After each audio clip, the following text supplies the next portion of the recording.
साने, स्वातंत्र्यवीर सावरकर स्मारकाच्या वतीने ही जी व्याख्यानमाला आयोजित केली आहे त्यामध्ये मी स्वातंत्र्यवीर सावरकरांचं साहित्य दर्शन हा विषय घेऊन येतो आहे। आपल्या सगळ्यांना परत एकदा स्वागत आणि नमस्कार। सावरकरांचं साहित्य सुमारे 6000 पृष्ठांपेक्षा अधिक आहे, त्यामुळे काही अर्ध्या एक तासामध्ये या सगळ्याचा आढावा घेणं पूर्ण शक्य होईल असं नाही, परंतु आपण त्यातल्या त्यात त्याची तोंडओळख करून घ्यायचा प्रयत्न करू। सावरकरांचं साहित्य हे आजच्या काळातही खूप उपयोगी पडणारं आहे। सावरकरांचं साहित्याचा हेतू नेमका काय, त्याचे टप्पे मागोवा घेऊ, त्याचं विश्लेषण करायचा प्रयत्न करू। आजच्या या कोविड-19च्या अवघड काळामध्ये आपल्याला सावरकर साहित्य आणि त्यांचं जीवन आणि कार्य हे आत्ता सुद्धा प्रेरणा देऊ शकेल इतकं त्याच्यामध्ये सामर्थ्य आहे। कारण अशा प्रकारच्या संकटांना सावरकरांना आयुष्यभर तोंड द्यायला लागलं होतं। त्यांनी अनेकदा संघर्ष केला, त्यांचं आयुष्यच हे संघर्षमय होतं। तर त्या सगळ्याचा आपल्याला आज उपयोग करून घेता येईल। सावरकरांच्या साहित्याचं वैशिष्ट्य सांगायचं झालं तर त्यांचं संपूर्ण साहित्य हे विशेष कर्मणूक प्रधान नसून राष्ट्रचिंतन आणि समाजचिंतन या मुख्य दोन गोष्टींवर केंद्रित आहे। कर्मणुकीचा भाग सुद्धा आहे। आपोआप अनेक अनुभव, जेव्हा अनुभव संपन्न माणूस जेव्हा आपले अनुभव शेअर करतो, आपल्याशी सांगत असतो, किंवा तो जे काही चिंतन करतो, अतिशय मूलगामी असं चिंतन असतं, तर त्यावेळेला ते आपल्याला उपयोगी पडत असतात। सोयीसाठी सावरकर साहित्याच्या एकूण आवाका खूप मोठा असल्यामुळे मी एक सोयीसाठी आणि आपल्याला कुठून सुरुवात करावी असा बरेचदा प्रश्न पडतो की आम्हाला साहित्य तर वाचायची खूप इच्छा आहे आणि आता वेळही भरपूर असतो, तर कुठून सुरुवात करावी। तर मी सावरकरांचे साहित्याचे 5 ते 6 असे भाग पडलेले। तर त्यातला पहिला त्यांचा जो मी विभाग एक मानतो तो म्हणजे आत्मचरित्र परलेखन जे त्यांचं आहे ते सर्व दिसतंय का? ठीक आहे। तर ते सर्व आपण आत्मचरित्र या सदरामध्ये घेऊ। तर याच्यामध्ये सावरकरांनी पूर्वपीठिका, आत्मचरित्र पूर्वपीठिका हा एक भाग घेतलेला आहे। त्याच्याशिवाय त्यांच्या माझ्या आठवणी म्हणून एक विभाग येतो त्याच्यामध्ये। त्याच्यानंतर भगूरमधल्या म्हणजे त्यांच्या जन्मगावच्या आठवणी त्याचा समावेश आहे। त्याच्यानंतर नाशिकला ते पुढे प्लेगच्या साथीच्यामुळे नंतर वगैरे किंवा पुढील शिक्षणाच्या निमित्ताने स्थलांतरित झाले त्या आठवणी आहेत। त्याच्या पुढे जाऊन त्यांच्या लंडनमध्ये त्यांनी जे कार्य केलेलं आहे तर तो भाग येतो। मात्र त्याचा जो आत्मचरित्राचा विभाग आहे तो शत्रूच्या शिबिरात या नावाने जरी असला तरी तो फार पुढे प्रसिद्ध झाला आहे। आणि त्याच्या पुढचा जो भाग आहे तो माझी जन्मठेप, जो बहुतांशी बऱ्याच लोकांनी वाचलेला आहे आणि तो त्यांनी आत्ताच्या काळात नव्याने वाचण्यासारखा सुद्धा आहे। तर अशा पद्धतीची ही एक समग्र त्यांच्या साहित्यापैकी आत्मवृत्त हा भाग आपण विचारात घेऊ। आत्मचरित्राचा विचार अशासाठी करायचा किंवा आपण ज्या वेळेला संपूर्ण व्यक्ती समजावून घेत असतो तेव्हा ती व्यक्ती समग्र समजावून घेताना ते व्यक्ती स्वतः कशी होती, त्यांना कुठल्या कुठल्या प्रसंगांना तोंड द्यायला लागलं, त्यांची जडणघडण कशी झाली, हे समजून घेण्याच्या दृष्टीने हे साहित्य आपल्याला खूप उपयोगी पडू शकेल। तर आत्मचरित्र पूर्वपीठिका हा जो सावरकरांनी भाग लिहिला आहे त्याच्यामध्ये मुख्यतः त्यांच्या जन्माच्या थोड्याशा आधीच्या काळापासून ते पुढचा त्यांचा बालपणीचा आणि अभिनव भारताचा जो हे आहे तिथपर्यंत जाताना पूर्वपीठिकामध्ये त्यांनी तत्कालीन राजकारण, सशस्त्र क्रांतीचे प्रयत्न आणि मग नंतर झालेली काँग्रेसची स्थापना आणि त्याची जी काही एक पार्श्वभूमी होती ती संपूर्ण विशद केलेली आहे। प्रत्येक प्रांताची विभागवार मांडणी करून त्याच्यावर त्यांनी त्यांचं चिंतन मांडलेलं आहे। तर त्या सावरकरांचा जन्म 1883 सालचा आहे। त्याच्यापूर्वी 1857चं समर जे अतिशय मोठं असं गाजलेलं समर होतं त्याच्यावर पुढे सावरकरांनी लेखन केलं आणि ते खूप गाजलं पुस्तक. तर तो होऊन गेलं होतं. वासुदेव बळवंत फडक्यांचं जे काही आपण युद्धाचे किंवा संघर्षाचे प्रयत्न म्हणू ते होऊन गेले होते. त्याच्या आधी उमाजी नाईकांचं होऊन गेलं असेल. हे सगळ्याचे त्याला पार्श्वभूमी होती. स्वतः सावरकरांना चाफेकर बंधूंच्या बलिदानामुळे अतिशय प्रेरणा मिळालेली आहे. तर त्या सगळ्याचं वर्णन ह्या पूर्वपीठिकेमध्ये आहे. त्याच्याबरोबर ज्या वेळेला ही सशस्त्र क्रांती चालू होती त्याच वेळेला दुसरीकडून लोकांना असे काही एक विचारांचे लोक होते की इंग्रजांची मिळतं जुळतं घेऊन आणि त्यांच्याबरोबर सहकार्याचं करून मिळतील तेवढ्या सुधारणा पदरात पाडून घेत आपण प्रयत्न करू आणि आपला उत्कर्ष साधून घेऊ. तो सुद्धा त्या सगळ्या प्रयत्नातून पुढे एक ब्रिटिश अधिकारी सर ॲलन ह्यूम यांनी 1857च्या बंडात त्याला पळून जावं लागलं होतं आणि त्याचा त्यांनी धसका घेतला होता. तर त्याला वाटलं लोकांचा हा जो स्फोट होण्यापेक्षा की आपल्याला जर थोडंसं त्यांना काही सवलती देत देत आपण जर पुढे गेलो तर आपलं ब्रिटिश शासन जे आहे ते जास्त मजबूत होईल. त्या दृष्टीने त्यांनी पुढाकार घेऊन काही समाजातल्या प्रतिष्ठित लोकांना एकत्र करून राष्ट्रीय सभेची म्हणजे ऑल इंडिया नॅशनल काँग्रेसची स्थापना केली आणि ती 1885 साली झालेली आहे. सावरकरांचं वय तेव्हा 2 वर्षांचं होतं. तर तो सगळी पार्श्वभूमी दिली. सावरकरांनी एक अतिशय मार्मिक टिप्पणी त्यावेळेला केलेली आहे त्या काँग्रेसच्या स्थापनेसंबंधात की जसजसं हे म्हणजे ब्रिटिश आणि भारतीय यांच्यात समन्वयासाठी ती जशी स्थापन झाली तशी त्याचबरोबर ह्या सभेला राष्ट्रीय म्हणावं म्हणून तत्कालीन काँग्रेसच्या हिंदू पुढाऱ्यांनी मुस्लिम समाजाला बरोबर घेण्यासाठी अनेक सवलती देऊ केल्या. त्याचं वर्णन सावरकर असं करतात की राष्ट्रीय सभेच्या पायाभरणीतच मुस्लिम मनधरणीचा कालध्वम. सावरकर साहित्याचं हे वैशिष्ट्य आहे. त्यांना जे सांगायचं असतं ते सूत्रबद्ध पद्धतीने ते सांगत जातात. त्यामुळे आपल्याला त्याची एक बरोबर त्याचं आकलन व्हायला पुढे मदत होते. तर ते झाल्यानंतर त्यांचं पुढे हे सगळं पूर्वपीठिकाचा भाग आपण अवश्य वाचणार काय. तत्कालीन राजकारणाविषयी सावरकरांची समजूत किंवा त्यांची चिंतन काय होतं हे आपल्याला त्याच्यातून समजून घेता येईल. त्याच्या पुढे त्यांनी आत्मचरित्रामध्ये भगूरच्या आठवणी लिहिल्या आहेत. त्या सुरुवातीच्या बालपणीतल्या त्यांच्या आठवणी अतिशय अशा चांगल्या रम्य खेडेगावात किंवा छोट्या गावातून जे काही वातावरण असतं त्याचं वर्णन मनोहारी पद्धतीने त्यांनी केलेलं आहे.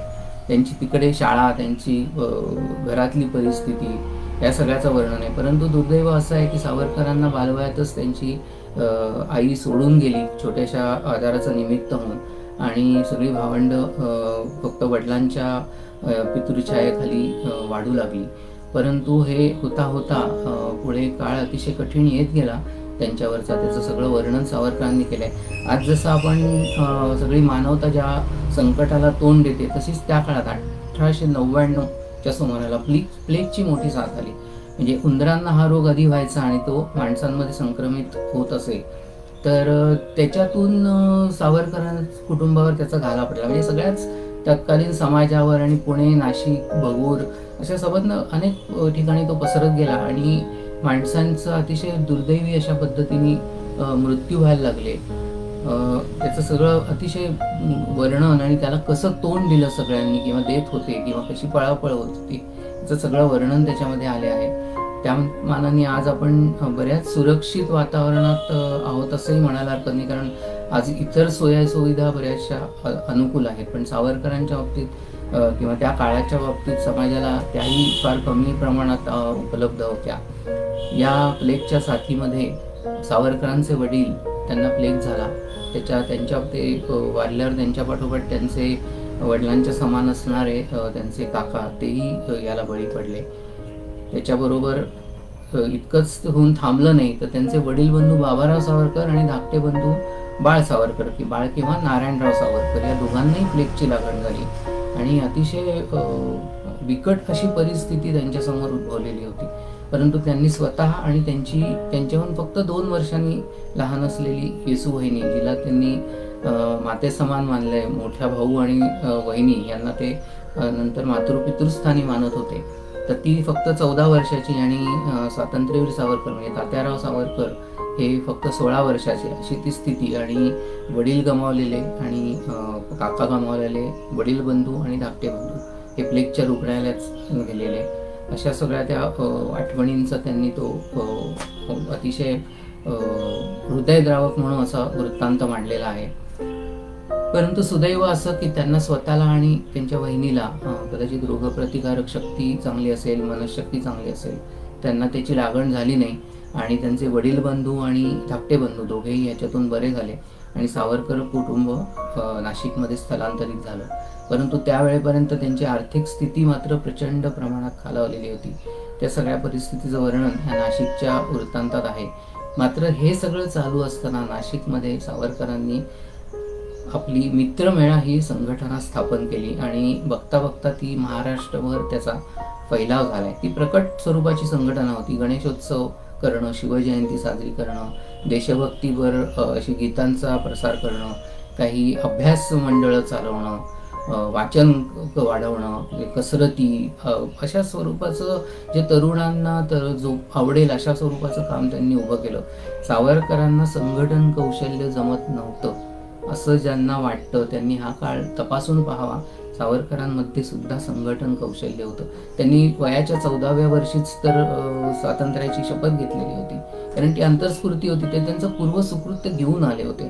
त्यांना वैयक्तिक कुठलीही हानी पोचली किंवा काही वैयक्तिक अपमान झाला म्हणून त्यांनी ह्या स्वातंत्र्याची शपथ घेतली असा काही प्रकार नसून तो त्यांनी अंतस्फूर्तीने केवळ ती स्वातंत्र्याची त्यांना उर्मी होती.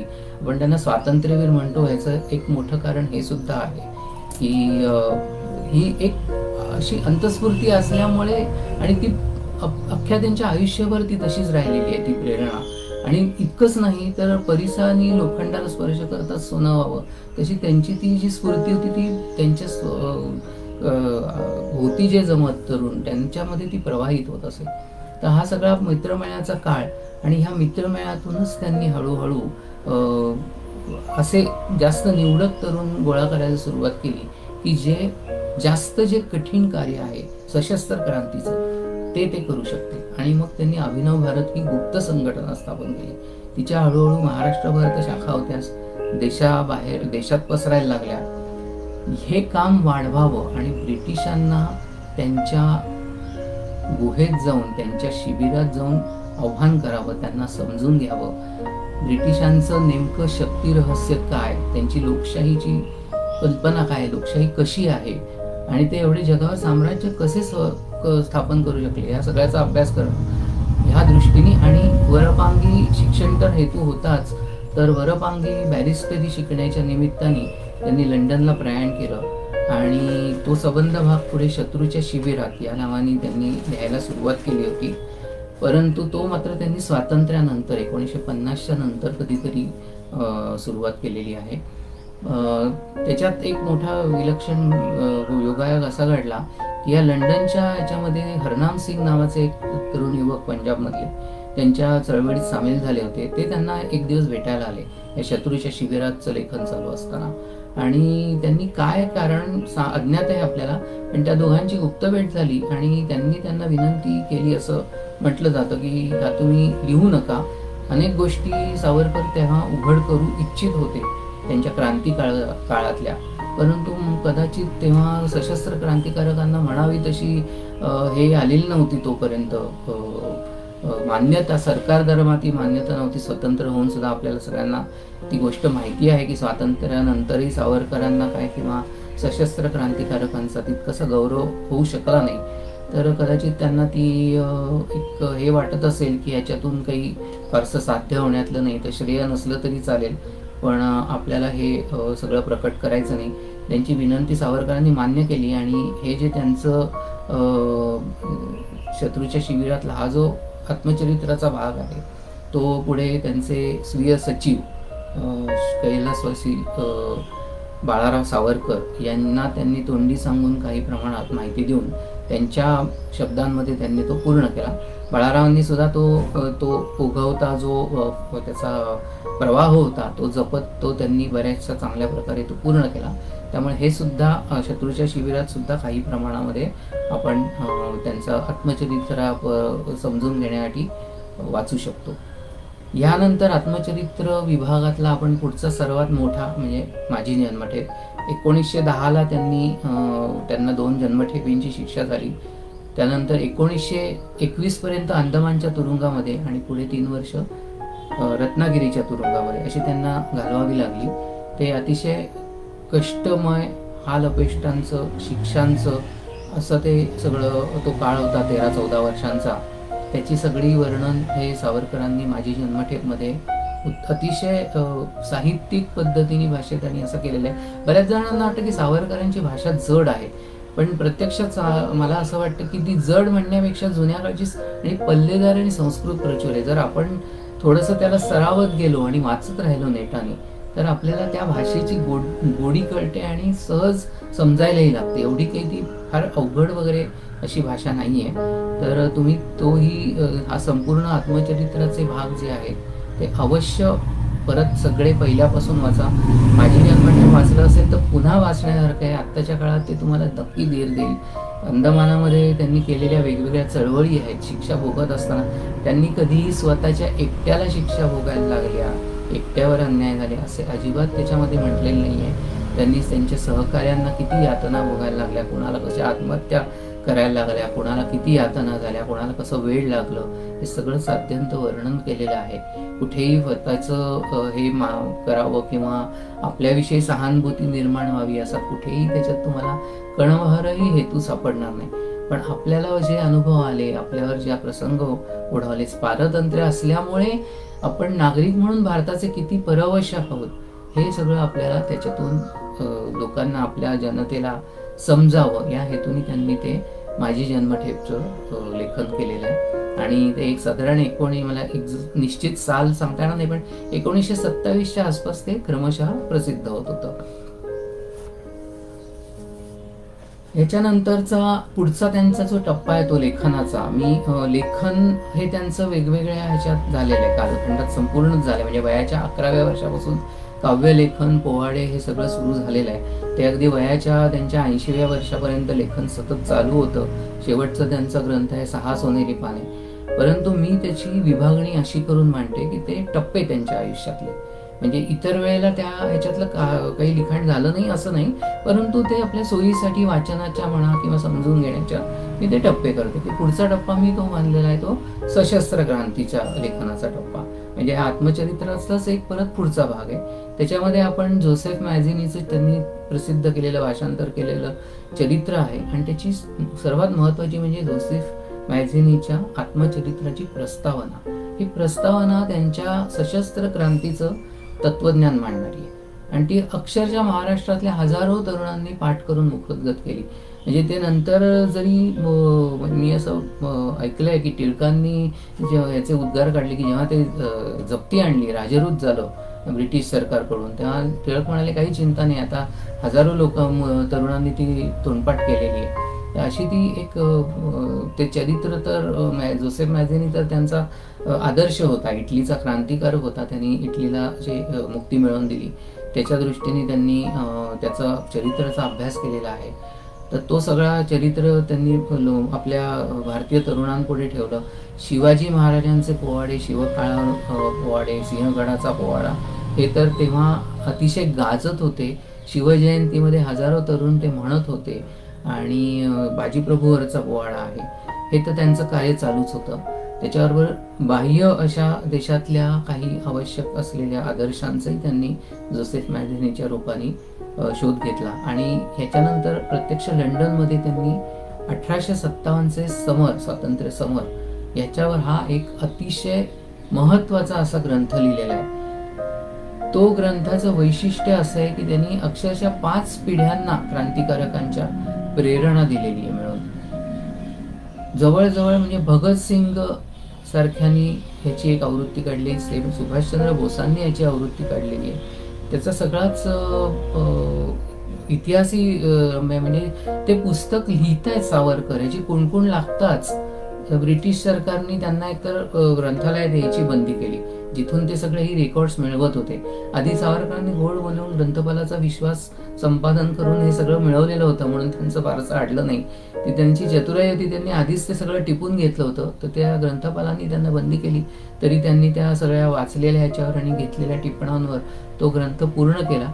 आणि छापायला मिळेना तेव्हा तो दुसरीकडून इंग्लंड बाहेर नेऊन, जर्मनी मध्ये नेऊन वगैरे तो प्रकाशित केला. तो सगळा इतिहास फार त्या पुस्तकाच्या प्रस्तावनेतच तो छापलेला आहे आणि त्याची एक म्हणजे एक वेगळा तो स्वतंत्र इतिहास सांगता येईल.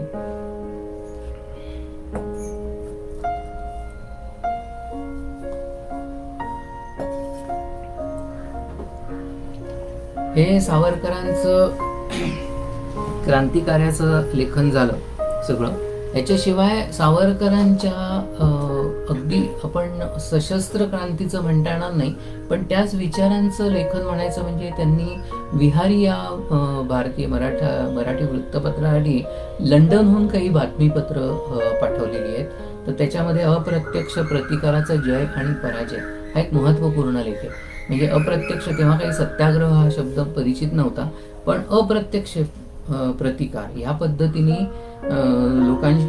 शासनाशी किंवा म्हणजे ज्यांनी आपल्यावर गुलामगिरी लादलेली आहे अशा सरकारशी असहकार्य करणं, असं त्यांचं ते सगळा प्रयोग जो झालेले होते जगात काही ठिकाणी, त्याचं वर्णन करून त्याचं यश किती येऊ शकतं आणि अपयश त्याला कशा प्रकारे येऊ शकतं त्याचं वर्णन करत सावरकरांनी शेवटी निष्कर्ष काढलेला आहे, जो आधीच त्यांचा होता की रणाविण स्वातंत्र्य कोणा मिळेल. हा जो कवी गोविंद यांची जी आबा दरेकर यांची जी त्यांच्या सहकार्याची कविता होती, तोच त्यांचा सिद्धांत शेवटपर्यंत अटळ राहिला. आणि अगदी म्हणजे आपण पुढे त्यांचं जे क्रांतिकार्य होतं त्याचा आचार्य आत्र्यांनी उल्लेख केल्याप्रमाणे सावरकर हे सशस्त्र क्रांती प्रयत्नांचा पाया होते. तर सुभाषचंद्र बोस हे कळस झाले, मध्ये भगतसिंग वगैरे सारखे अनेक जण, मदनलाल धिंगराय, अनंत कान्हेरे आहे, जेवढी नावं आपण घेऊ तेवढी कमी आहेत. सावरकरांनी तेजस्वी तारे म्हणून एक पुस्तक लिहिलंय, त्यात अशा क्रांतिकारकांच्या कथा लिहिल्या आहेत, त्यांच्या अनुयायांचा उल्लेख केलाय. भाई परमानंद सारखे किंवा आशुतोष लाहिरी यांच्यासारखे काही क्रांतिकारी नंतर जे पुढे त्यांच्याबरोबर हिंदू महासभेच्या राजकारणातही सामील झाले, त्या सगळ्यांचा तो लिहिलेला आहे. अंदमानातून त्यांना काही शेवटी 2 अटींवर मुक्तता सावरकरांची केली गेली.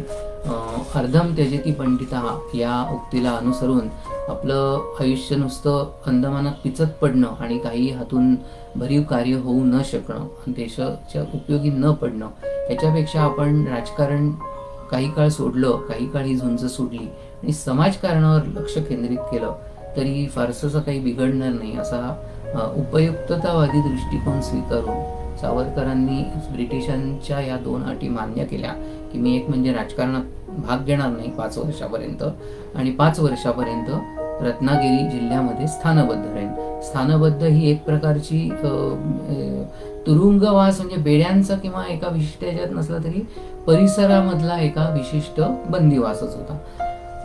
परंतु त्याचा त्यांनी समाजकारण आणि प्रबोधन याच्यासाठी उपयोग करून घेतला आणि हा 13 वर्षांच्या कालखंडात त्यांचं सगळं लेखन हे प्रबोधनात्मक आणि समाज सुधारणेला पोषक असं झालेलं आहे. तर त्याची काही जी प्रसिद्ध अशी पुस्तकं आहेत, तर त्याच्यामध्ये विज्ञाननिष्ठ निबंध आहेत त्यांचे, त्याच्यानंतर जातीच्छेदक निबंध म्हणजे जातीभेद निर्मूलन कसं करता येईल त्याच्यावर त्याचा सगळा इतिहास काय आहे, आपण का जातीभेदाच्या या वाईट प्रथेमध्ये आढळलोय, किंवा अस्पृश्यतेचा प्रश्न आहे मोठा.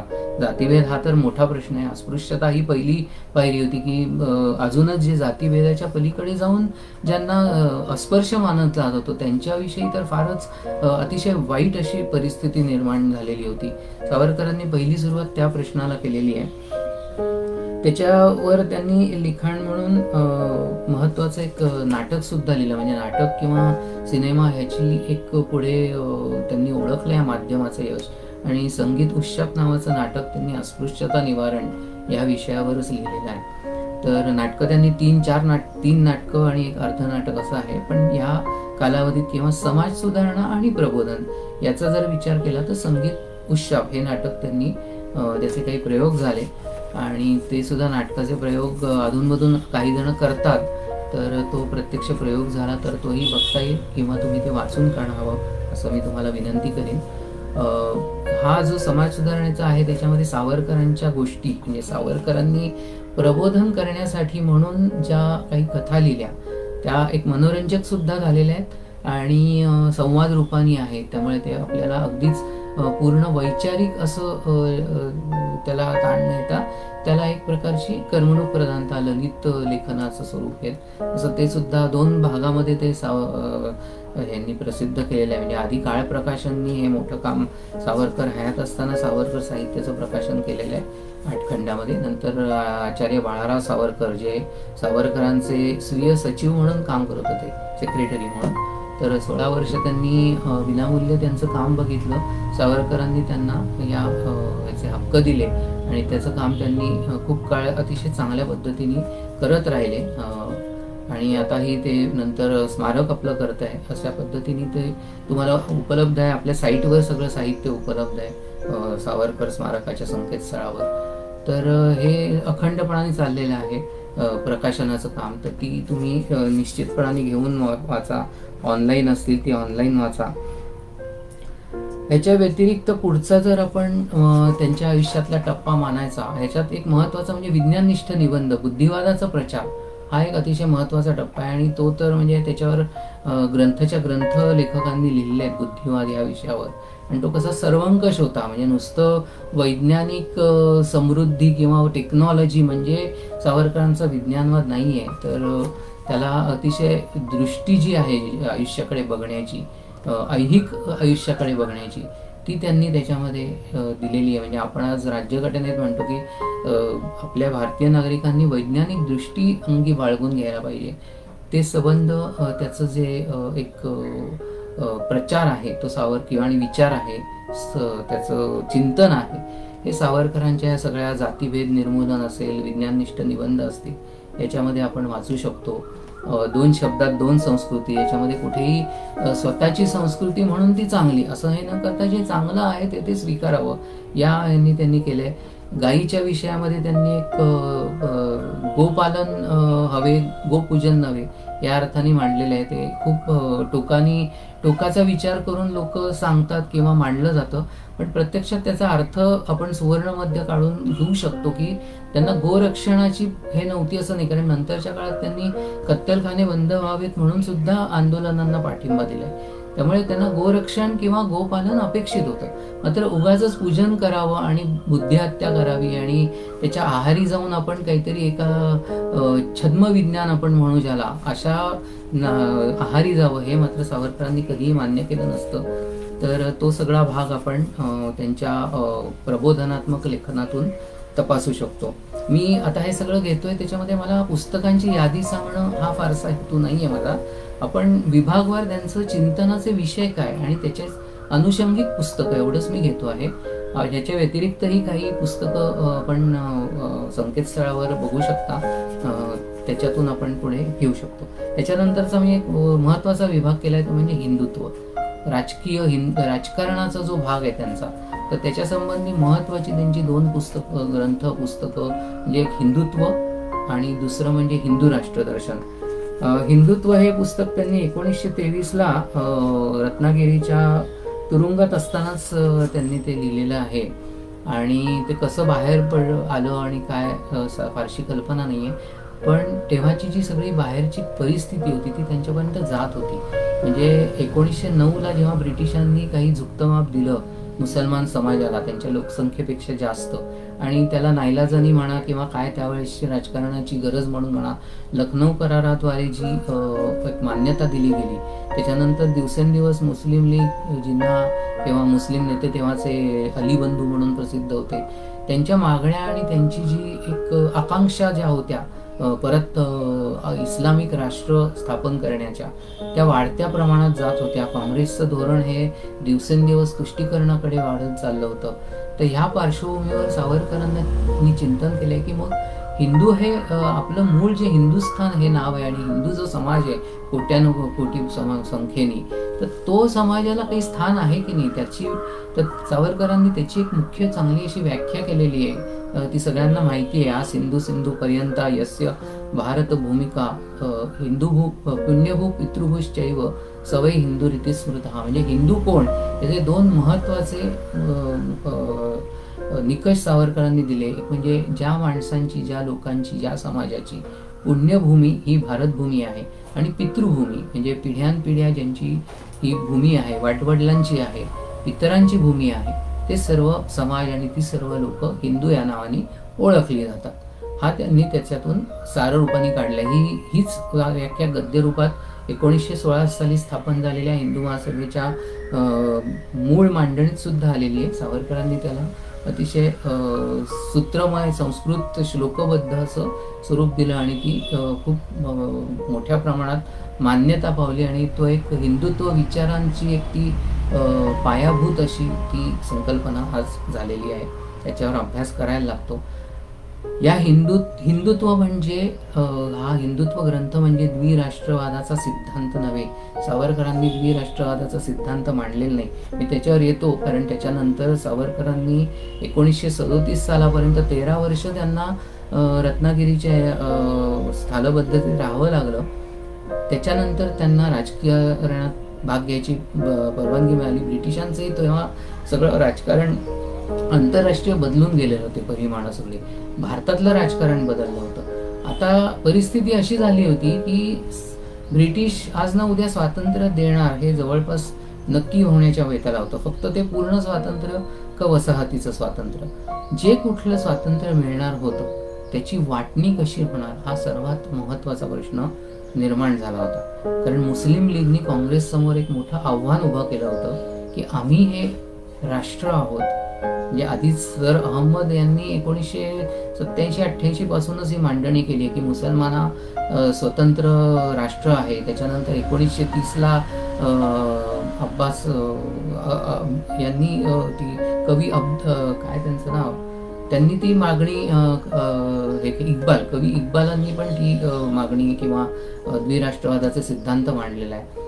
तर पाकिस्तानची कल्पना मांडलेली होती. तर ती फक्त सावरकरांनी कुठेही मान्यता दिलेली नाहीये. तर हा अमुक द्विराष्ट्रवादाचा रोग आहे असं त्यांनी सांगितलं. हिंदू राष्ट्र दर्शन आहे त्याचं पुढचं जे मी पुस्तकाचा उल्लेख करते तो म्हणजे अखिल भारतीय हिंदू महासभा जी 1916ला स्थापन झाली त्याची अध्यक्षपद सावरकरांना भूषवता आलं. त्यांची एकमताने निवड केली गेली आणि 1938 साली सावरकर त्याचे अध्यक्ष झाले पहिल्या वर्षी आणि अशी 6 वर्ष सलग त्यांनी त्याचं अध्यक्षपद भूषवलेलं आहे. आणि हा सगळा जो त्यांचा काळ आहे तो हिंदू महासभेला त्यांनी प्रचंड मोठ्या प्रमाणात ऊर्जितावस्था दिली. आणि काँग्रेस, राष्ट्रीय काँग्रेस ही जी की आपणच सगळ्या हिंदूंचे तारणहार म्हणून एका समाजाला झुकतं माप देत होते आणि हिंदूंना त्यांच्या लोकसंख्येच्या प्रमाणात प्रतिनिधित्व देणं अपेक्षित असूनही चुकीच्या पद्धतीने देवघेव करायच्या प्रयत्नात होती. त्याला हिंदू महासभेच्या व्यासपीठावरून सावरकरांनी आव्हान दिलेलं आहे. एक संपूर्ण असा चेंज ओव्हर राजकारणाचा. फार त्याला यश मिळालं नाही मिळालं, निवडणुकातलं यश किती मिळालं हा सगळा विषय अगदी वेगळा आहे. पण एक समोर खंबीरपणाने एक विचारांचा पक्ष त्यांनी उभा केलेला आहे या काळामध्ये. आणि हा जो सगळा त्यांचे विचार आहेत की हे कसं हिंदूंना राष्ट्र म्हणून उभं राहता आलं पाहिजे, त्यांचे अधिकार कसे मिळाले पाहिजेत, हे सगळं त्यांनी 6 भाषणांमध्ये आपल्या 6 वर्षाच्या अध्यक्षीय भाषणांमध्ये जे सांगितलं ते सगळे संकलन त्या हिंदू राष्ट्र दर्शन मध्ये आहे. मला इथे एक नमूद करायचं आहे की सावरकरांचं हे राजकारण कुठेही हिंदूंना जास्तीचा अधिकार द्यावा म्हणून नव्हतं. तर म्हणजे मुस्लिम लीग आणि जिनांच्या मागण्या या मुसलमान समाज 20-22% असूनही त्यांना 50% जागा मिळाव्यात यासाठी होता. आणि सावरकरांचा जे काही लढा होता किंवा जो संघर्ष होता तो 78 ते 80% हिंदूंना 78 ते 80% इतकंच प्रतिनिधित्व मात्र असावं, यातलं कमी चालणार नाही, आम्हाला जास्त नको पण कमी मात्र चालणार नाही यापेक्षा प्रमाणापेक्षा, ह्यासाठी सगळा लढा आहे. कुठेही सावरकरांनी मनुस्मृतीवर आधारित हिंदू राष्ट्र, धर्माच्या आधारावर राष्ट्र, पुनर्जन्माच्या सिद्धांतावर, मूर्तीपूजेच्या आधारावर किंवा अशा प्रकारची कुठलीही धार्मिक किंवा पोथीनिष्ठ मागणी केलेली नाहीये. हा जिना आणि मुस्लिम लीग यांना आणि सावरकर आणि हिंदू महासभा यांना एकाच तराजूत तोलण्याची जी अजेंडा आहे तो अत्यंत खोटारडा आहे, याला काहीही अर्थ नाहीये. तुम्हाला सबंध सावरकर साहित्यात आणि हिंदू महासभेच्या इतिहासामध्ये कुठेही हिंदूंसाठी अमुक एक अधिकार जास्त मागितला असं आढळणार नाही. तर सावरकरांची हिंदुत्वाची जी हे आहे त्याला अजून एक तिसरं पुस्तक प्रसिद्ध आहे सावरकरांचं, ते म्हणजे ऐतिहासिक निवेदने. ऐतिहासिक निवेदनांमध्ये सावरकरांनी या 6 वर्षात आणि नंतरच्या काळात सुद्धा जी पत्रकं काढली या राजकारणात, तत्कालीन राजकारणाला उद्देशून, ते फार अगदी पुढे स्वातंत्र्य मिळाल्यानंतर नेहरूंचं राजकारण, लाल बहादूर शास्त्री जेव्हा पाकिस्तानचं युद्ध झालं पुढे 65 साली, तिथपर्यंत जी पत्रकं काढली पत्रकारांसाठी किंवा लोकांना उद्देशून, समाजाला उद्देशून, त्याचा तो संग्रह आहे. त्यामुळे तोही हिंदुत्वाच्या राजकारणाचाच एक किंवा हिंदुत्व विचारांच्याच लेख संग्रहाचा तो किंवा लेखनाचाच तो एक भाग मानायला आपल्याला हरकत नाही. याच्याशिवाय एक छोटासा याचा मी हिंदुत्व किंवा ह्याच्या संबंधात मी एक मांडीन, मला काय त्याची ही कादंबरी. सावरकरांनी काही कादंबऱ्या लिहिल्या आहेत. काळे पाणी ही त्यांची एक आत्मचरित्रपर अशा स्वरूपात येईल, ती कादंबरी आहे. पण असं वाटतं की माझी जन्मठेपवर बंदी आल्यामुळे, त्याच काळात ब्रिटिशांनी घातल्यामुळे परत त्याचं एक लिखित स्वरूपात आणि विशेष करून जे आपल्याला आत्मचरित्रात मांडता आलं नाही असे काही प्रयत्न कदाचित सावरकरांनी केले असले सुटकेचे, तर ते शेवटी पण ती काल्पनिक कादंबरी आहे, पण ती मनोरंजक आहे. तर त्याच्यावर एक सिनेमा चित्रपट काढायचं ठरत होतं, सुधीर फडकेच काढणार होते, परंतु काही तत्कालीन सेन्सॉर बोर्डाच्या अटींमुळे तो होऊ शकला नाही. तर तो एक आत्मचरित्राच्या मगाच्या याच्यातला भाग झाला. तशी मला काय त्याची ही कादंबरी हिंदुत्व विचारांचा एक भाग आहे असं म्हणता येईल आपल्याला. कारण त्याच्यामध्ये मोपल्यांचं जे बंड झालं, अतिशय दुर्दैवी आणि भयान असं प्रकारचं ते अत्याचार झाले होते. म्हणजे गांधीजींच्या असहकार चळवळ संपल्यानंतर, ती मागे घेतल्यानंतर, त्याचं कारण सगळ्यांना माहिती आहे की हिंसेची गालबोटं लागली, त्यामुळे गांधीजींनी ते आंदोलन मागे घेतलं आणि त्याच्यानंतर जे म्हणजे तो खरा असहकार चळवळ हा एक प्रकारे खिलाफत चळवळीचाच भाग होता. तर तो सगळा आपण इतिहास नंतर म्हणजे त्या पुस्तकातून समजून घेऊ. वेगवेगळा सावरकरांचा एक लेख आहे खिलाफत नव्हे आफत, तोही आपण जरूर बघा. तर तो जो मोपल्यांनी मलबारमध्ये जे प्रचंड दंगे उसळले, म्हणजे ते ब्रिटिशांविरुद्धचा लढा होता, त्याचं रूपांतर हिंदू समाज आणि हिंदू जमीनदार, म्हणजे काही प्रमाणात जमीनदारांविरुद्ध पण सर्वसामान्य हिंदू समाजही प्रचंड मोठ्या प्रमाणात भरडला गेला. त्याची शहारा येणारी वर्णनं ॲनी बेझंट यांनी होमरूल चळवळीमध्ये ज्या टिळकांबरोबर होत्या त्यांचा रिपोर्ट आहे, तोही तुम्ही अवश्य बघा. तर त्याचं वर्णन करणारी आणि त्याचे सगळं परिणामांची चर्चा करणारी अशी ही कादंबरी आहे. तो त्याचा पुढचा टप्पा झाला. हिंदुत्व विचारानंतर सावरकरांच्या लेखनाचा एक महत्त्वाचा भाग येतो तो म्हणजे त्यांची इतिहासासंबंधीची दृष्टी.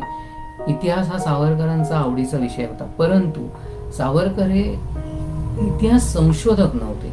उपलब्ध साधनं त्यांनी अभ्यास करून, जी तेव्हा तत्कालीन उपलब्ध होती त्याचा अभ्यास करून त्यांनी ती मांडलेली आहे. त्यांचं विश्लेषणात्मक इतिहास लेखन आहे, इतिहास संशोधनात्मक संशोधन नाहीये. जी उपलब्ध होती, जी माहिती होती, त्याचा नेमका परिणाम काय झाला हिंदू समाजावर, तर त्यांचं एक पहिलं पुस्तक तर मगाशी उल्लेख झाला तो म्हणजे 1857चं समर. त्याचं ते लेखनाची ती ओजस्विता आणि तेजस्विताच अशीच काही होती की मगाशी म्हटल्याप्रमाणे 5 पिढ्यांना क्रांतिकारकांच्या त्यांनी प्रेरणा दिली.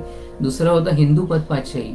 त्याचा उद्देश हा होता की शिवाजी महाराजांनी, छत्रपती शिवाजी महाराजांनी जे एक त्यांचा राज्याभिषेक झाला आणि तो जे स्थापना केली हिंदू राष्ट्राची, हिंदू राष्ट्रच म्हणेन मी त्याला, ती पुढे त्यांचे 6 जिल्हे होते, त्याची पुढे मराठेशाही झाली, पेशव्यांच्या हातामध्ये त्याची केंद्रभूत झाली. प्रति शिवाजी म्हणतो आपण त्यांना, तसे पहिले बाजीराव, थोरले बाजीराव पेशवे गेले आणि मराठ्यांचं साम्राज्य हे फार 6 प्रांतांपर्यंत भारताच्या विस्तारत गेलं. आणि त्याच्या मागचं जरी शिवाजी महाराजांच्या वेळेस जे थोड्या प्रमाणातलं होतं ते विस्तार झालं, थोडीशी दृष्टी जरी कमी झाली तरी सुद्धा राष्ट्रीय दृष्टी त्याच्या मागे कशी होती या सगळ्याचा इतिहास सावरकरांनी तत्कालीन पत्रांचा उल्लेख करत, ती तळटीपा देत ती दाखवून दिले की हे जे मराठ्यांचं साम्राज्य होतं ते राष्ट्रीय वृत्तीचं होतं. केवळ मराठी समाज किंवा महाराष्ट्रापुरता पाहणारा नसून हा संबंध देशाचा, म्हणजे त्याच्यामध्ये एक नानासाहेबांच्या पत्राचा उल्लेख आहे की आमची हिंदुस्थानची सीमा ही काही दिल्ली किंवा हे नसून पार अटकच्या पलीकडे आहे. हे पत्रामध्ये उल्लेख आहे. गोविंदपंत बुंदेल यांना लिहिलेलं पत्र किंवा अशा स्वरूपाचं आहे ते. त्याचंही सावरकरांनी ते अगदी अस्सल पत्र आहे ते उल्लेख केलेला आहे. तर अशी वेगवेगळे त्यांनी ती मांडून त्याचं विश्लेषण केलेलं आहे. तर हिंदू पदपातशाही ही शिवाजी महाराजांनी पाया बांधलेली इमारत कळसाला कशी जाऊन भिडली, अर्थात पुढे नंतर ती टिकू शकली नाही. त्याच्यामध्ये अनेक वाईट हे शिरले, त्याचे चुकीचे प्रघात पडले आणि त्याचा ऱ्हास होत गेला. तर ते चढ उतार हे असतात त्याप्रमाणे त्याचा पुढे वाईट अंत झालेला आहे. परंतु तो हिंदू पदशाहीचा कळस कसा झाला हा सगळा इतिहास सावरकरांनी आपल्या देशाला आणि हिंदूंना स्फूर्ती मिळावी याच्यासाठीच मांडलेला आहे. इतिहास लेखनाच्या त्यांच्या शेवटचा महत्त्वाचा टप्पा म्हणजे 6 सोनेरी पाने. तर हिंदूंचा इतिहास हा पराभवांचा नाहीये. हिंदूंना कुठल्या राष्ट्रावर किती आक्रमणं झाली यावर त्यांचा इतिहास पराभवांचा ठरत नसतो. तर त्या संकटांना त्यांनी तोंड कसं दिलं, त्याच्यात कमी कुठे पडली आपण, आणि मग शेवटी तो विजयात रूपांतर कसं झालं आणि त्याच्यात कमी कुठे राहिली, ह्या सगळ्याचं वर्णन त्यांनी 6 सोनेरी पाने मध्ये केलं. बऱ्याच जणांना वाटतं की 6च सोनेरी पाने का, इतकी प्रचंड प्रमाणात आपल्या ह्याच्यात वेगवेगळी सुवर्णाक्षरांनी लिहावी अशी घटना घडून गेलेल्या आहे. तर मग 6 सोनेरी पानं का बरं, तर याचं उत्तर अगदी सुरुवातीलाच सावरकरांनी प्रास्ताविक म्हणजे सुरुवात करतानाच दिलेलं आहे की जेव्हा राष्ट्र पिचत अतिशय वाईट अवस्था, म्हणजे आता हे राष्ट्र संपलं अशा स्टेजला येऊन, अशा परिस्थितीमध्ये येऊन एखादा नायक किंवा एखादा समाज उठाव करतो आणि परत गतवैभव मिळवण्याच्या दिशेने जाऊन परत पुनरुत्थान करतो. फिनिक्स पक्षी जसा राखेतून उठून परत हे होतो, रिवाईव्ह होतो, परत पुनर्निर्माण होतं, तर त्याला मी सोनेरी पान म्हणते. म्हणून तशा घटना ह्या 6 मोठ्या त्यांनी मांडल्या. म्हणजे ग्रीकांचं आक्रमण असेल, शक-कुशाणांचं पुढचं असेल, हुणांचं असेल, अशा पद्धतीने त्यांनी ते मांडत गेले. म्हणून ती 6 सोनेरी पाने. 6 सोनेरी पाण्याअंतर्गत अनेक अशा थरारक घटना बलिदानाच्या, हुतात्म्याच्या घडलेल्या आहेत. त्याचं त्यांनी दखल घेतलेली आहे. शिवाजी महाराजांचं सुद्धा हे 6 सोनेरी पानाचाच तो हे आहे. फक्त तो त्यांनी मोठा, जसा हिंदू भाषा पदपातशाहीत मांडला तसा तो एक मोठा आवाका असलेला आहे. त्यांनी त्याची व्याप्ती खूप वाढवलेली आहे. त्यामुळे तो आपण त्या अर्थाने घेतला पाहिजे. अजून एक महत्वाची गोष्ट सांगायची 6 सोनेरी पानेबाबत म्हणजे की हे पुस्तक संपूर्ण संदर्भ हा सह लिहिलेला आहे. जरी मराठी आवृत्तीमध्ये याच्या शेवटी काही संदर्भ ग्रंथांची यादी किंवा तळटिपा किंवा अनुक्रमांक जे आपण देतो ते दिलेले नसले तरी याचं जे इंग्लिश भाषांतर ह्याचे आपले बोरिवलीचे श्री गोडबोले कैलासवासी त्यांनी केलेलं आहे, श्रीत्रम गोडबोले म्हणून. तर त्यांनी ही सगळी त्या 6 सोनेरी पानेचं भाषांतर करून त्यात सगळ्याचे संदर्भ त्यांनी मुंबईच्या एशियाटिक सोसायटीमध्ये जाऊन स्वतः मिळवून ते दिलेले आहेत त्याला. म्हणजे शेवटी त्याची बिब्लिओग्राफी म्हणतो आपण, ग्रंथसूची, ती दिलेलीच आहे. आणि प्रत्येक विधानाला म्हणजे ज्या ज्या घटना ऐतिहासिक म्हणून आहेत त्यांची क्रमांक त्यांनी इंग्लिश आवृत्तीत दिलेले आहेत. त्यामुळे ते पूर्ण ससंदर्भ असं आहे. अर्थातच विश्लेषणाचा जो भाग आहे त्याला मात्र संदर्भ असू शकत नाही, कारण ते विश्लेषण आहे. संदर्भ घटनाक्रम मांडल्यानंतर त्याचं जे विश्लेषण करतो तो इतिहासकार आपापल्या प्रकाराने करत असतो. त्याचं तर्कशुद्धता किती आहे त्याच्यामध्ये, याच्याप्रमाणे त्याची ग्राह्यता किंवा अग्राह्यता ठरत असते. तर सावरकरांच्या ह्या टप्प्याचा इतिहास लेखन हा आपण विचार केला. आणि थोडंसं आता हे मुख्य सगळे झालेले, शेवटचं एक म्हणजे इतर जे त्यांचं आहे म्हणजे ते थोडंसं ललित साहित्य म्हणू किंवा एक प्रतिभावंताचं साहित्य म्हणू, म्हणजे त्यांची कमला हे काव्य असेल किंवा सप्तर्षी, विरहोच्छ्वास ही अंदमानात त्यांनी लिहिली. ही मुख्य करून त्यांनी स्वतःची करमणूक म्हणजे त्या अंधार काळा कोठडीत त्यांना राहायचं होतं, एकांतवासाच्या शिक्षा व्हायच्या, खडा आतबेडी असायची. तर अशा वेळेला मनाला त्या यातनातून दुसरीकडे वळवावं यासाठी त्यांनी योगाभ्यासही सुरू केलाच होता. आणि त्याच्याबरोबर काव्य रचणं हा त्यांनी मार्ग एक करमणुकीचा आणि ह्याचा म्हणून स्वीकारला. वेदांताचंही त्यांनी काही चिंतन केलेलं आहे. त्यांनी त्याची अंदमानात वाचलेल्या पुस्तकांची म्हणजे नंतर त्यांनी ती झगडून मिळवली जी पुस्तकं त्याची यादी दिली आहे. त्यात योग वासिष्ठासारख्या ग्रंथांचा समावेश आहे. अनेक त्यांनी पाश्चात्य तत्वज्ञांची पण वाचलेली आहे. त्यांनी ते उपयुक्तवादाचं जे तत्व स्वीकारले वेत्यामणी मिळलं ते पाश्चिमात्यांकडून घेतलेलं आहे. त्याला अर्थात भारतीय परंपरेचा त्यांनी उल्लेख केलेला आहे त्या अय्याला. तर अशा प्रकारे ती त्यांची हे आहे. आणि एक महत्त्वाचा त्यांच्या ह्याच्यातला मुद्दा आहे तो म्हणजे लिपी सुधारणा आणि भाषाशुद्धी. तर मराठी भाषे किंवा कुठलीही भाषा जी समृद्ध असावी, त्याच्यामध्ये परकीय शब्दांचा भरणा होऊ नये, नाही तर ती मृतप्राय होत जाते. हे पहिल्यांदा शिवाजी महाराजांनी ओळखलंय.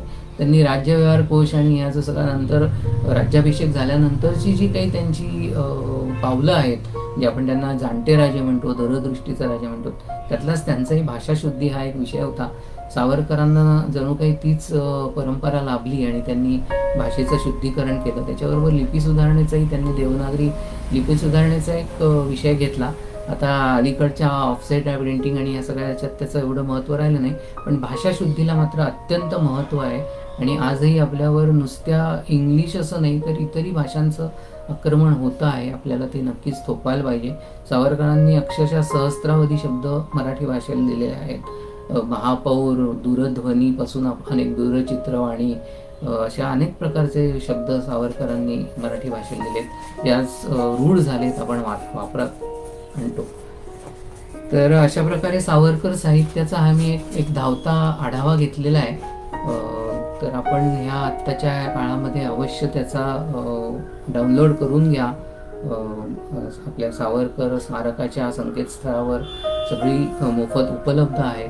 ती विक्रीसाठी लवकरच उपलब्ध होऊ शकतील. आणि मला कल्पना आहे की अजूनही खूप काही याच्यावर बोलण्यासारखं आहे. जसा योग येईल आणि वेळ होईल तसं आपण परत भेटायचा प्रयत्न करू.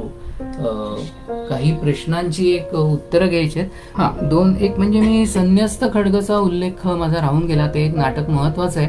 त्याचं मुख्य उद्देश अहिंसेचा विरोध म्हणण्यापेक्षा आपण एक चुकतो की अहिंसेचा सावरकरांचा विरोध होता. ते हे अतिशय चुकीचं आहे. सावरकरांचा अहिंसेला विरोध नव्हता, सावरकरांचा आत्यंतिक अहिंसेला विरोध होता. जसं त्यांनी एक शब्द वापरलाय सुंदर, सद्गुण विकृती. म्हणजे कुठल्याही गुणाचा अतिरेक झाला तर त्याचं दुसरं टोक हे घातक असतं. म्हणजे तुम्ही सज्जन असलात तर त्याचं जर अतिसज्जनतेकडे गेलात तर हळूहळू जग तुम्हाला दुर्बळ समजायला लागतं आणि तुम्ही होतात असे.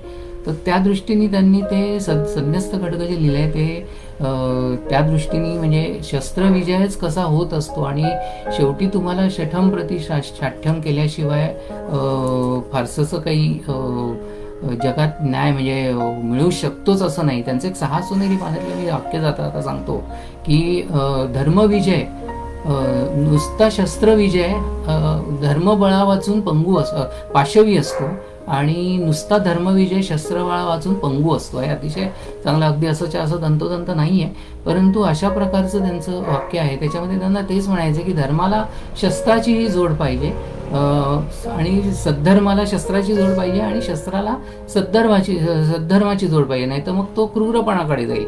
शौर्य हा एक गुण आहे, तर तुम्ही परहितासाठी वापरलात तर ते शौर्य आणि ते समाजोपयोगी होतं. पण तो जर त्याला सद्धर्माची जोड नसली तो क्रौर्य ठरतो. अशा प्रकारचं ते त्यांनी तो शब्द वापरला आहे. अजून काय प्रश्न आहे? मेर्सी पिटिशनवर कसं आहे, हा खूप म्हणजे आत्ताचा हा विषय नाही आहे, पण सावरकरांचा त्याच्यावर एकतर पुस्तकं वाचण्यासाठी आपल्या एकतर साईटवरून तर ही माहिती दिली आहे. त्याच्याशिवाय www.savarkar.org या साईटवर सावरकरांच्या आक्षेपांवर सगळं वर्णन केलं आहे. माझा मित्र अक्षय जोग यांनी सुद्धा एक चांगलं पुस्तक लिहिलं आहे. आपल्या शेवडे गुरुजींची काही पुस्तकं आहेत. त्याच्याशिवाय आपले शेषराव मोरे सर आहेत, त्यांनी अतिशय छान, म्हणजे त्यांचं तर काही अभ्यासाच्या विषयी प्रश्नच नाही आहे. त्यांनी अतिशय मूलगामी असं संशोधन सावरकरांच्या बुद्धिवादावर केलं आहे, समाजकार्यावर केलं आहे. आणि आत्ता नुकतंच जे त्यांचं प्रसिद्ध झालं आहे ते म्हणजे गांधी हत्येवर सावरकरांवर खूप आक्षेप घेतला जातात. तर तो कसं गांधी हत्येतून संपूर्ण निर्दोष सुटलेले आहेत आणि नंतरच्या कपूर आयोगाने त्यांच्यावर कसे खोटे आरोप केले सगळं म्हणून तुम्हाला मोऱ्यांच्या पुस्तकात मिळेल. त्याच्याशिवाय अजून मी मधून लिहित असतो. त्याच्यामध्ये आपल्या तरुण भारतमधली एक मालिका आहे, त्याच्यातही हे मी घेतलेले आणि याच्या पुढेही मी लिहिणार आहे. आक्षेपांवर सगळं निराकरण करायचं, जमलं तर आपण फेसबुक लाईव्ह पण करू त्याच्यावर एक आक्षेप घेत. त्याच्याशिवाय अजून काही प्रश्न आहेत का? सगळ्यांना धन्यवाद, ज्यांना आवडले त्या सगळ्यांना.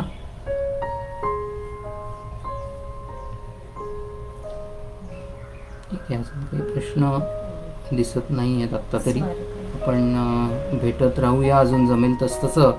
आणि सगळ्यांनी खूप ह्याला प्रतिसाद दिला त्याबद्दल सगळ्यांचे आभार मानतो. स्वातंत्र्यवीर सावरकर स्मारकाने अतिशय मोठं काम चालू ठेवले. त्यांनी व्याख्यानमाला घेतली वेगवेगळ्या विषयांवर. मला या विषयावर बोलण्याला संधी दिली म्हणून मी त्यांचेही आभार मानतो आणि आपली रजा घेतो. धन्यवाद.